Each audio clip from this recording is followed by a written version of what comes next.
Hello everyone, welcome back to our channel dreaming together. তোমরা দেখছো আমাদের ইন্দোনেশিয়া ট্রাভেল ব্লগের 5th পার্ট। ওই দিন আমরা থ্রিলিং এটিভি অ্যাডভেঞ্চার রাইডের মজা 200% উঠিয়ে চলে গিয়েছিলাম আলাসারুম। যাওয়ার আগে আমরা এখান থেকে ফ্রেশন আপ হয়ে লাঞ্চ সেরে তারপরে গিয়েছিলাম আলাসারুম, দ্য মোস্ট ফেমাস বালি সুইংয়ের এক্সপিরিয়েন্স নিতে।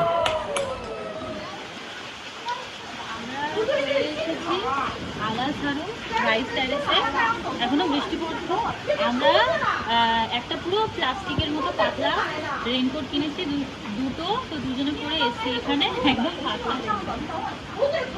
ওখানে যে ক্যারি ব্যাগ মিডিলে বন্ধ করে দিয়েছিল ওই রকম ক্যারি ব্যাগের মানে ওরকমই পাতলা রেনকোট। আর এটা জাস্ট ঢুকেই সামনে এটাই না ওই কফি বানান যেটা দেখা এইভাবে, এটা প্লেস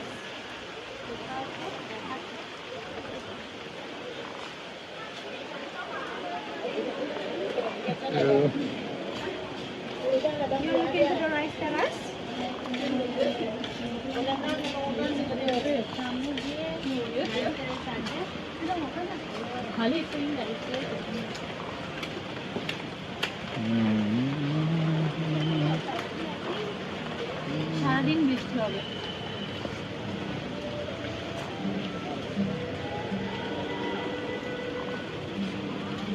এখানে একটা ছোট্ট ক্যাফে আছে।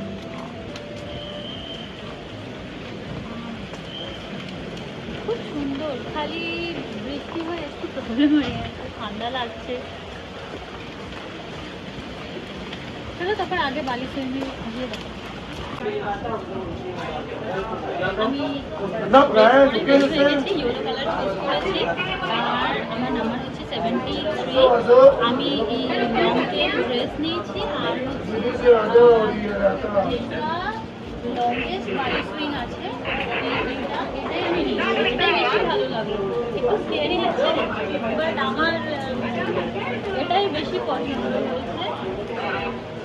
আর আমার বলছে ভয় পাবে না, আমি একটু ভয় পাচ্ছি মনে মনে। ঠিক আছে, দেখছি তারপর আগে কি হয়। আর উইদাউট ফটোগ্রাফার আমার 2500 লেগেছে Indian currency.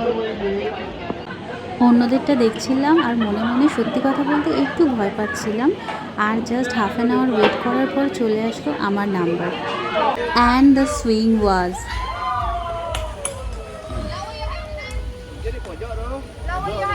It was thrilling, adventurous with stunning views. আমি তো খুব এনজয় করেছি, বাট আমার সেই এনজয়মেন্টটা পাইনি। আমি সাজেস্ট করব যাদের আমার মতো এরকম থ্রিলিং অ্যাডভেঞ্চারাস রাইড পছন্দ, তোমরা অবশ্যই যে কোনো একটা বালি সুইং চুজ করে ট্রাই করতেই পারো, তোমাদেরও খুব ভালো লাগবে। আর এখানে আমার ট্রাই করছিল বিভিন্ন অ্যাঙ্গেল থেকে আমার ভিডিও ফটোজ নেওয়ার, রিলের জন্য, ইউটিউবের ভিডিওর জন্য।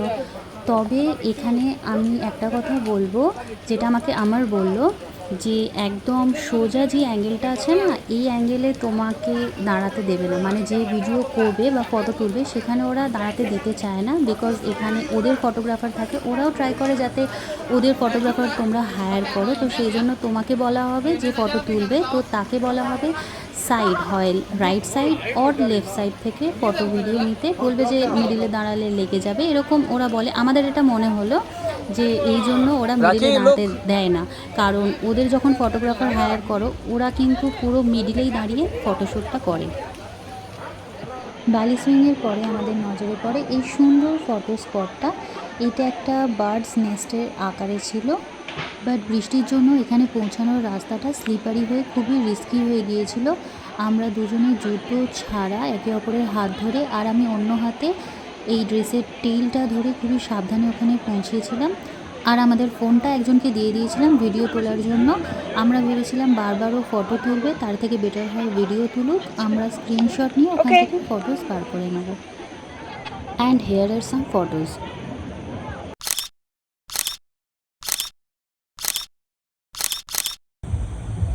এই জায়গাটা এতটাই সুন্দর, তোমাদের মনে হবে প্রতিটা কর্নারে ফটো তুলি। আমরা প্রায় 100টার মতো ফটো আর ভিডিও তুলেছিলাম। পুরো জায়গাটা এতটাই সুন্দর, পুরোটা ঘুরে দেখতে তোমাদের যে কিভাবে 2 থেকে 3 ঘন্টা সময় চলে যাবে তোমরা জাস্ট বুঝতেই পারবে না। আর একটা ইনফরমেশন দিয়ে রাখছি, তোমরা যদি পিক সিজনে যাও তাহলে যে কোনো রাইডের জন্য, স্পেশালি বালি সুইংয়ের জন্য তোমাদের 1 থেকে 1.5 ঘন্টা ওয়েটিং টাইম ধরে রাখতে হবে। আমরা শোল্ডার মান্থে গেছি, তো সেই জন্য আমাদের অতটা ওয়েট করতে হয়নি। এতক্ষণ ঘোরাঘুরির পর আমাদের প্রচণ্ড খিদে পেয়ে গিয়েছিল, আর দেন আমরা চলে গিয়েছিলাম ওইখানের পুল সাইড রেস্টুরেন্টে। ওইখানের পুলটাও খুব সুন্দর, দারুণ ভিউ পাওয়া যায় পুল থেকে। তোমরা যদি পুলে যেতে চাও তো আমরা বলবো এক্সট্রা ড্রেস ক্যারি করো। আমরা এক্সট্রা ড্রেস না নিয়ে যাওয়ার জন্য ওখানে পুলে যেতে পারিনি। দেন আমরা খাওয়া অর্ডার করেছিলাম, কিন্তু পিৎজা ছাড়া আর যে কী কী অর্ডার করেছিলাম সেটা আমার এখন মনে নেই, বাট খাওয়ার টেস্ট দারুণ ছিল। সুন্দর ভিউয়ের সাথে ওই দিন আমরা ইভিনিংয়ে আমাদের লাঞ্চ কমপ্লিট করেছিলাম। আজকের ভিডিওটা এই পর্যন্তই। এর পরের দিন আমরা গিয়েছিলাম নুসা পেনিডা আইল্যান্ডে। তো নেক্সট ভিডিওতে তোমরা দেখবে আমাদের নুসা পেনিডা আইল্যান্ডের ঘোরার এক্সপিরিয়েন্স। তো চলো দেখা হচ্ছে নেক্সট ভিডিওতে। Bye bye.